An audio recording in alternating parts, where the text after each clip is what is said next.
تھی کہ حضور پاک صلی اللہ علیہ وسلم کا ادب ہم پر فرض ہے. جیسے حضور پاک صلی اللہ علیہ وسلم کی محبت فرض ہے کہ حضور کی محبت کے بغیر کوئی مومن نہیں ہو سکتا، تو جہاں حضور کی محبت دل میں ہوگی تو لازماً حضور کا ادب بھی اس کے دل میں ہوگا. اب ادب کہتے کس کو ہیں؟ ادب کی تعریف یوں تو یہ کی گئی ہے کہ کسی کام کو اچھے طریقے سے کرنا، بڑی خوبی سے کرنا، حسن کے ساتھ اس کو کسی کام کو کرنے کو ادب کہتے ہیں. مثلاً آپ ہم دیکھتے ہیں کہ زندگی میں روز مرہ کی بے شمار چیزیں ایسی ہیں جس کو ہم ادب کے ساتھ ادا کرتے ہیں. مثلاً ہم کھانا کھاتے ہیں تو کھانا انسان کی ضرورت ہے، اور کھانا انسان پیٹ میں پہنچا دے بس یہ کافی ہے اس کی بقایا حیات کے لیے. لیکن کیا ہم جانوروں کی طرح کھانا کھاتے ہیں کہ بس پیٹ میں پہنچا دیں؟ نہیں، اس کو ہم کیا کرتے ہیں؟ کھانے کے لیے دستر بچھاتے ہیں، اس کو بڑے برتن سے نکال کر چھوٹے برتن میں ڈالتے ہیں، پھر اس سے اپنی پلیٹ میں ڈالتے ہیں، کھانے سے پہلے ہاتھ دھوتے ہیں، ایک ایک نوالا جو ہے ہم لے کر کھاتے ہیں. کھانا کھانا ہی ہے تو سیدھا بھگونے سے بھی آدمی کھا لے سکتا. کھانا کھانا ہے تو ہاتھ سے نہیں، منہ بھگونے میں ڈال کے بھی کھا لے سکتا. کیوں؟ کھانا ہے، کیسا بھی کھا لے. لیکن ویسا کرنے والے کو کیا کہیں گے؟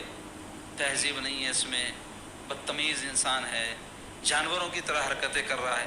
تو یہ جو ادب ہے نا، یہ انسان کا خاصہ ہے. دوسری مخلوقات کے اندر ادب نہیں پایا جاتا، انسان میں پایا جاتا ہے. اور ہم تو مسلمان ہیں، اس لیے ہم کو تو آداب کا ہر معاملے میں بڑا خیال رکھنا چاہیے، کیونکہ یہ آداب ہیں جو بھی ہے ہمارے دین کا ایک حصہ ہے. حضور پاک صلی اللہ علیہ وسلم کی ذات گرامی تو بہت بڑی ذات ہے. بعدز خدا بزرگ تو یہ قصہ مختصر، بس ایک ہی جملے میں بہت بڑی بات کسی نے کہہ دی ہے کہ خدا کے بعد بزرگ ترین اگر کوئی ذات ہے تو وہ ذات محمد رسول اللہ ہے. تو ان کا ادب تو اللہ کے بعد سب سے بڑھ کر ہے، سب سے بڑھ کر، اسی لیے اس کو فرض قرار دیا گیا ہے. لیکن روزمرہ کی زندگی میں بھی ایک مسلمان کو بے شمار آداب کو ملحوظ رکھنا پڑتا ہے. مثلا ماں باپ کا ادب ہے، بزرگوں کا ادب ہے، رشتہ داروں میں جو بڑے ہیں ان کا ادب ہے. اسی طرح کھانے پینے کے آداب ہیں، گفتگو کے آداب ہیں، مجالس کے آداب ہیں، مساجد کے آداب ہیں، خانقاہوں کے آداب ہیں. تو دین سراسر ادب ہی ادب ہے. اب آپ بولیں گے ادب سے کیا ہوتا؟ تو اللہ والوں نے کہا ہے کہ انسان عبادت سے جنت کو پا لیتا ہے اور ادب سے مالک جنت کے قریب ہو جاتا ہے. ادب سے کیا ہوتا ہے؟ اللہ کا قرب نصیب ہوتا ہے. اور جن کے سینوں میں محبت ہوتی ہے اور جن کے سینوں میں ادب ہوتا ہے، خود ان کا انداز یہ بتاتا ہے کہ یہ محبت والے اور یہ ادب والے. علامات ظاہر ہوتی ہے نا بھائی. جیسے کسی شیشی میں عطر ہے تو خوشبو آئے گی نا، ایسے ہی کسی جگہ کوئی گندگی ہے تو اس کی بدبو آئے گی. تو ہر چیز اپنی علامت سے پہچانی جاتی ہے، اچھی چیزیں بھی، بری چیزیں. تو ایسے ہی ادب اگر کسی سینے میں ہو تو ضرور وہ ظاہر ہو کر رہتا ہے. تو قدم قدم پہ ایک مسلمان کو، بالخصوص اہل سنت والجماعت کو چاہیے کہ وہ اپنی زندگی کے ہر معاملے میں آداب کو ملحوظ رکھیں. اور یہ جو آداب ہیں نا، یہ سیکھنے پڑتے ہیں. دل میں کیفیت تو ہوتی ہے ادب کے تحت، لیکن ضروری نہیں ہے کہ کیفیت ہونے سے آدمی آداب بھی سیکھ جائے. آداب سیکھنے پڑتے ہیں. اس واسطے ہمارے دین میں یہ تاکید کی گئی ہے ہم کو کہ ہم اپنے بچوں کو آداب سے آراستہ کریں، راستہ کریں، ان کو سکھائیں. کل کے بچے آج کے بڑے. اب ہم آج بڑے ہیں نا، تو پہلے بچے تھے، جب عمر بڑھی تو بڑے ہو گئے. تو ایسے ہی جو بچے آج آپ کو بچے نظر آ رہے ہیں، کل ہماری جگہ لینے والے ہیں. تو اگر ہم ان کو آداب نہیں سکھائیں گے، دین میں جو اسلامی آداب ہے نہیں سکھائیں گے، اور سب سے بڑھ کر کے حضور پاک صلی اللہ علیہ وسلم کا ادب، حضور پاک صلی اللہ علیہ وسلم کے آل اور اصحاب کا ادب، صلحاء اور صوفیاء اور بزرگان دین کا ادب، اپنے بڑوں کا ادب، تو جب وہ ہماری جگہ لیں گے اور بے ادب اور گستاخ رہیں گے تو پھر آپ دیکھیں کہ اسلام کا کیا حشر ہوگا. دین اسلام اصل میں تو کوئی نقصان نہیں اٹھائے گا، لیکن اسلام کے جو ماننے والے ہیں وہ دوسروں کے لیے کیا پیغام دینے والے رہیں گے، دوسروں کے سامنے کیا میسج جائے گا. آج ہی آپ دیکھ لیں دور حاضر کے جو نوجوان ہیں ادب سے کتنا دور ہیں. ان کو پتہ ہی نہیں ہے مساجد کے آداب کیا ہوتے ہیں. کیسے آتے ہیں لوگ مساجد میں، آپ دیکھیں، جبکہ حکم یہ ہے کہ مسجد میں آؤ تو اپنے آپ کو یہ احساس دل میں پیدا کرتے ہوئے لے کر مسجد کو آؤ کہ ہم کس کے دربار میں جا رہے ہیں. کیا کیفیت بندے کے دل پر طاری ہونی چاہیے. جب اذان ہوتی تو سیدنا مولا علی رضی اللہ عنہ کا حال یہ ہوتا کہ آپ کے چہرے کا رنگ زرد پڑ جاتا. لوگ پوچھتے کہ علی ہم دیکھتے ہیں کہ اذان ہوتے ہی آپ کی کیفیت بدل جاتی، چہرے کا رنگ بدل جاتا ہے، اس کی کیا وجہ ہے؟ تو آپ ارشاد فرماتے کیا تم نہیں جانتے کہ اس امانت کے ادا کرنے کا وقت آ گیا ہے جس کو اللہ تعالیٰ نے زمین پر پہاڑوں پر پیش کیا تو وہ قبول نہیں کر سکے اور انسان نے اس کو اٹھا لیا.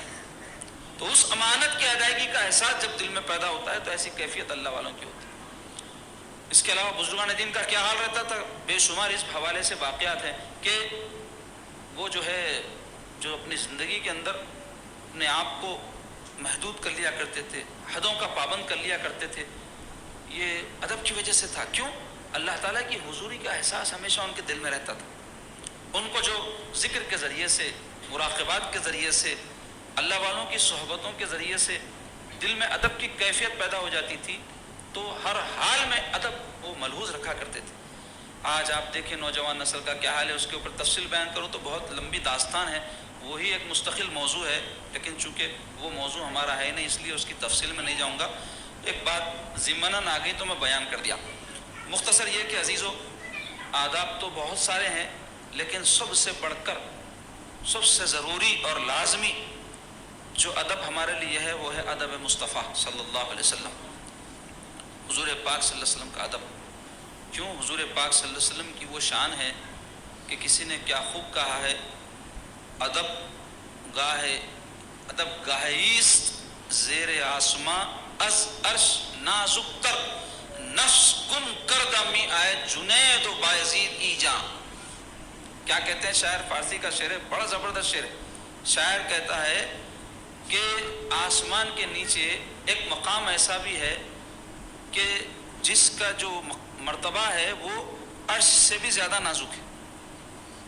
آسمان کے نیچے یعنی زمین پر، زیر آسمان، آسمان کے نیچے ایک مقام ایسا بھی ہے کہ جس کا مرتبہ، جس کی شان عرش سے بھی نازک تر ہے.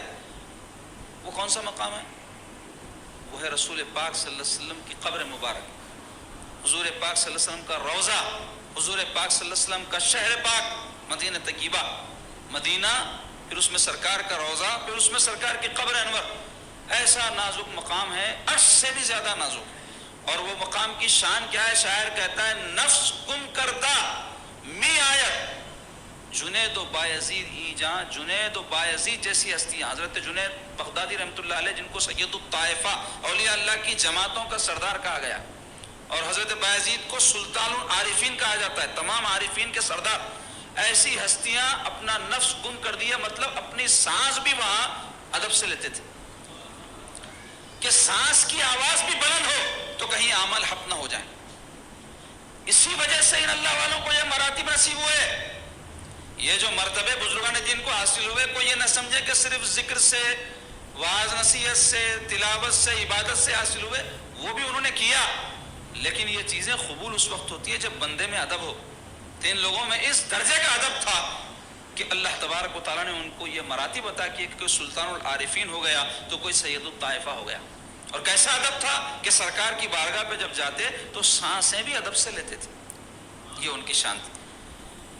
تو عزیزان گرامی، کسی نے کیا خوب کہا ہے، بادب بانصیب، بے ادب بد نصیب. جو ادب والا ہوتا ہے وہ نصیب والا ہوتا ہے، اور جو بے ادب ہوتا ہے وہ بدقسمت ہوتا ہے. کیونکہ کبھی ایسا ہو جاتا ہے انسان عمر بھر عبادتیں کرتا ہے، محنتیں کرتا ہے، کوششیں کاوشیں کرتا ہے اور بہت سارے جو ہے کام کرتا ہے، لیکن ایک ایسی بے ادبی اور گستاخی اس سے سرزد ہو جاتی ہے جس کے نتیجے میں اس کی ساری کاوشیں، ساری کوششیں، ساری محنتیں، ساری عبادتیں ضائع چلے جاتی ہیں. شیطان کی مثال ہمیشہ ذہن میں رکھنا. شیطان بڑا عبادت گزار تھا. روایات میں آیا ہے کہ اس نے اتنے سجدے کیے بارگاہ خداوندی میں، اس کے سجدوں کو اگر پھیلایا جائے تو ساری زمین پر ہو جائے، اتنے سجدے کی. اور بڑا زبردست عالم بھی تھا، علم والا تھا، فرشتوں کو تعلیم دیتا تھا، اس لیے اس کو معلم الملکوت کہا گیا. مار کہاں کھا گیا کہ حضرت آدم علیہ السلام کی تعظیم کرنے سے انکار کر دیا. اللہ تعالیٰ حکم دیے تھے آدم علیہ السلام کو سجدہ کرو، بولا میں ان کو کیوں سجدہ کروں، میں بڑا انہوں چھوٹے. تو ان کی تعظیم نہیں کیا تو اللہ تبارک و تعالیٰ ملعون کر دی، راندۂ درگاہ ہو گیا. تو عزیزو، ادب کی بڑی اہمیت ہے. قدم قدم پر ادب کو پیش نظر رکھو. ادب سیکھو. کھانے پینے کے آداب وغیرہ تو اسلامی آداب ہے زندگی کے, اس کو تو سیکھنا ہی ہے, سکھانا بھی ہے اپنی نسلوں کو, ایک ماحول بنانا ہے ہم کو.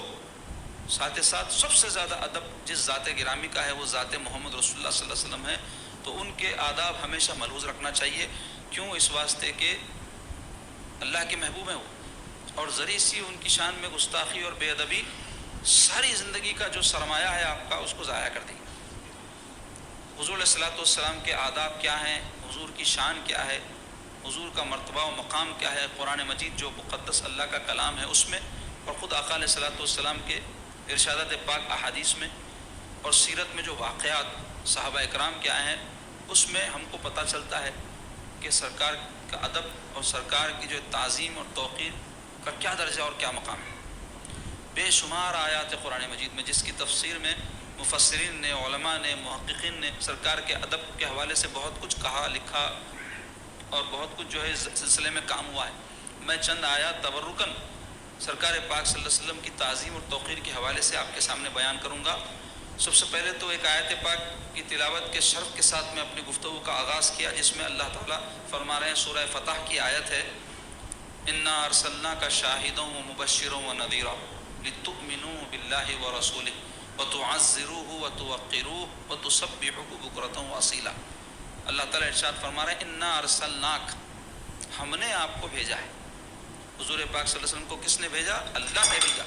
یہ شان میرے آقا کی ہے کہ حضور اللہ تعالیٰ کی طرف سے بھیجے ہوئے ہیں. ارشاد فرما رہے کیوں بھیجا, کس شان کے ساتھ بھیجا؟ انا ارسلناک شاہدہ, ہم نے آپ کو شاہد بنایا, گواہ بنایا. امت کے اعمال کے حضور گواہ ہیں. قیامت کے دن اللہ تعالیٰ کے حضور میں گواہی دیں گے. وہ مبشرا, اور مبشر بنایا, خوشخبریاں دینے والے.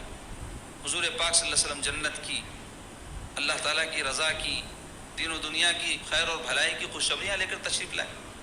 وہ نذیرا, اور نذیر بنایا, ڈرانے والے. جو لوگ نافرمان ہیں اللہ اس کے رسول کے, ان کو حضور ڈرانے والے. تمام انبیاء بشیر و نذیر ہوئے.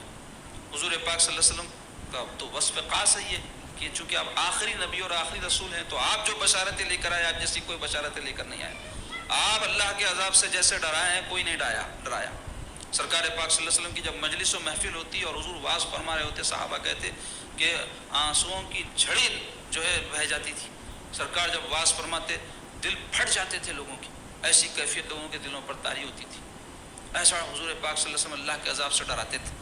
تو اللہ تعالیٰ فرما رہے شاہد و مبشر و نذیر, ہم نے آپ کو بنایا. اب اس شان کے ساتھ کیوں بھیجا؟ لتؤمنوا باللہ, تاکہ تم اللہ پر ایمان لاؤ, وہ رسول, اور اس کے رسول پر بھی ایمان لاؤ. وتعزروہ, اور ان کی نصرت, ان کی مدد کرو. رسول پاک صلی اللہ علیہ وسلم تعزروہ وتوقروہ, اور ان کی توقیر کرو, تعظیم کرو, ان کی بزرگی کو تسلیم کرو. وتسبحوہ, اور اللہ کی پاکی بیان کرو, بکرۃ واصیلا, صبح اور شام.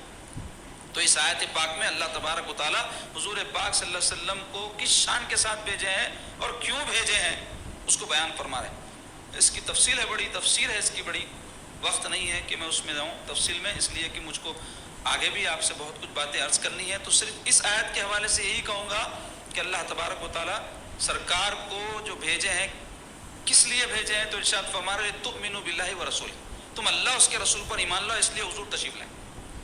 وتعزروہ, اور ان کی تم نصرت کرو. عزر یعزر کہتے ہیں کسی کی مدد کرنے. تو علماء کہتے ہیں کہ یہ مدد ایسی نہیں ہے جیسے دنیا میں ہم ایک دوسرے کے ساتھ کر لیتے ہیں, باپ مددگار بیٹے کا, بھائی بھائی کا مددگار, مسکین کا سیٹھ مددگار, معذور کا کوئی اور مددگار. ایسی مدد مراد نہیں ہے, یہ عام مدد ہے. یہاں ایک خاص مدد کی طرف اشارہ ہے. وہ کیا ہے؟ تو مفسرین کہتے ہیں وہ مدد یہ ہے کہ حضور پاک صلی اللہ علیہ وسلم کی تعظیم اور توقیر کے حوالے سے ضرورت پڑنے پر اپنا سب کچھ لٹانے کے لیے تیار ہو جاؤ. اپنی جان, اپنا مال, اپنا سب کچھ ضرورت پڑنے پر ناموس رسالت کے لیے جو قربانیاں دے رہا ہے اس قسم کی مدد کے لیے تیار ہو جاؤ. اور دنیا میں آپ ہم دیکھتے ہیں جب کوئی کسی کی مدد کرتا ہے تو جو مدد کرتا ہے وہ محسن ہوتا ہے, اور جس کی مدد کی جاتی ہے وہ احسان لینے والا ہوتا ہے. باپ بیٹے کی مدد کرتا ہے, باپ محسن, بیٹا احسان لینے والا. بھائی بھائی کی مدد کرتا ہے تو جس بھائی نے اپنے بھائی کی مدد کی تو یہ احسان ہوا اس پر. تو یہاں پر معاملہ کیا ہے کہ مدد کرنے والا بڑا، مدد لینے والا چھوٹا ہو جاتا ہے. لیکن یہاں جو سرکار پاک صلی اللہ علیہ وسلم کی مدد وہ تعزروہ میں حکم ہو رہا ہے، وہ ایسی مدد نہیں ہے بلکہ مدد کرنے والا خوش قسمت ہے کہ اس کو سرکار کی مدد کی اللہ نے توفیق بخشی. ایسا نہیں ہے کہ اس نے مدد کر کے کوئی احسان کیا، اس نے اپنا بھلا کیا، کیونکہ اس کے ذریعے اللہ کی رضا اس کو حاصل ہوگی، رسول کی رضا اس کو حاصل ہوگی. تو وہ توقروا، اور ان کی کیا کرو، تعظیم و توقیر کرو، اس لیے اللہ نے ان کو بھیجا ہے. وَتُسَبِّحُوهُ بُكْرَةً وَأَصِيلًا، اور اللہ کی تسبیح صبح شام بیان کرو. تو علماء کہتے ہیں کہ اللہ تعالیٰ نے اپنی تسبیح کو بعد میں ذکر فرمایا. کیوں؟ اس لیے کہ تم اگر ایمان لا کر اللہ رسول پر سرکار کی مدد اور ان کی تعظیم و توقیر کر کے تسبیح کرو گے تو اللہ قبول فرمائے گا، ورنہ تمہاری تسبیح کی بھی اللہ کو ضرورت نہیں ہے. تسبیح قبول اسی وقت ہوگی جب سرکار کی تعظیم و توقیر تم بجا لاؤ گے، ادب رسالت تمہارے دل میں ہوگا، تعظیم رسالت تمہارے سینے میں ہوگی، تب تمہاری پاکی کا اللہ کی بیان کرنا اللہ کے یہاں قبول ہوگا. اس کے علاوہ عزیزو، قرآن مجید میں جیسے میں نے کہا بے شمار مقامات ہیں جہاں سرکار پاک صلی اللہ علیہ وسلم کی تعظیم و توقیر اور ادب اللہ نے اپنے بندوں کو سکھایا ہے. اور سورہ حجرات ایک خاص سورہ ہے 26ویں پارے میں، اللہ توفیق دے تو یہاں سے جانے کے بعد آپ جائیے، اور زیادہ نہیں، سورہ حجرات جو 26ویں پارے میں اس کی ابتدائی 5 آیات ترجمے اور اہل سنت والجماعت کی کسی عالم کی تفسیر کے ساتھ پڑھ لیجیے تو آپ کو اندازہ ہو جائے گا کہ کیسی سرکار پاک صلی اللہ علیہ وسلم کی تعظیم و توقیر کی تاکید قرآن میں کی جا رہی. خود سرکار پاک صلی اللہ علیہ وسلم کا نبی ہونا، رسول ہونا، خاتم النبیون ہونا، رحمت للعالمین ہونا، یہ سب ظاہر ہے. اور یہی سرکار کی جو شان ہے یہی اس بات کا تقاضا کر رہی ہے کہ حضور پاک صلی اللہ علیہ وسلم کی انتہائی درجے کی تعظیم و توقیر کی جائے. یہ کافی تھا. اب اللہ تبارک و تعالیٰ قرآن میں ایسی ہستیوں کو جو صحابہ ہیں اور انبیاء علیہ السلام کے بعد اللہ تعالیٰ نے ان کی شان رکھی ہے، اولیاء میں بھی صحابہ کا مرتبہ سب سے بلند، ان ہستیوں کو ادب مصطفیٰ سکھا رہے ہیں. جبکہ خود پہلے سے وہ لوگ سرکار پاک صلی اللہ علیہ وسلم کے بے انتہا ادب کرنے والے ہیں، تو جب ان کو تاکید ہو رہی ہے ادب کی تو ہم کو کتنا اس بات کا خیال رکھنا چاہیے سرکار پاک صلی اللہ علیہ وسلم کی تاکید یعنی تعظیم اور توقیر کے حوالے سے. تو سورہ حجرات میں اللہ تعالیٰ فرما رہے ہیں یا ایھا الذین آمنوا لا تقدموا بین یدی اللہ ورسولہ واتقوا اللہ ان اللہ سمیع علیم. ارشاد ہو رہا ہے یا ایھا الذین آمنوا، اے مومنو، اے ایمان والو، لا تقدموا، تقدیم مت کرو، آگے مت بڑھو، پیش دستی مت کرو. لا تقدموا بین یدی اللہ ورسولہ، اللہ کے اور رسول کے آگے. تو مفسرین کہتے ہیں کہ اللہ کے آگے کون بڑھ سکتا جی؟ اللہ تعالیٰ مکان مکانیت سے اور کسی بھی حد سے پاک ہے، اس سے آگے بڑھنے کا کوئی مسئلہ ہی نہیں. تو پھر اللہ تعالیٰ یہاں کیوں ذکر فرما رہے ہیں کہ اللہ سے آگے مت بڑھو، رسول سے آگے مت بڑھو، تقدیم مت کرو؟ تو مفسرین کہتے ہیں کہ اصل مقصود یہ ہے کہ رسول سے آگے مت بڑھو.